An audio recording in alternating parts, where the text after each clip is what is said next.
Today. But today they have all these classes on how to draw, how to paint, how to sketch, how to use light, how to use dark, how to use shadow, understanding reflection, understanding depth, understanding baseline colors, understanding foundation, understanding how shades of ground the image, how light makes it emerge,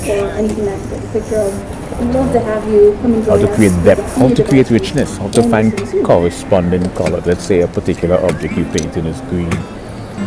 What are the corresponding colors? Maybe blue, maybe red, maybe yellow. And this is contingent and conducive on the before and after effect, like the past, present, and future of a particular, let's say, a biodegradable object. Let's say like an apple or a pear. Things that are biodegradable.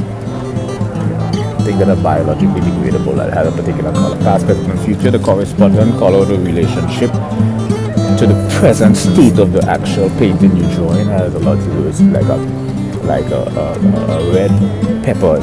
Prior to it was green. The red started to deteriorate, it turned yellow. So the corresponding color. So let's say a red pepper is green, yellow. So these are the two colors we need to take into consideration.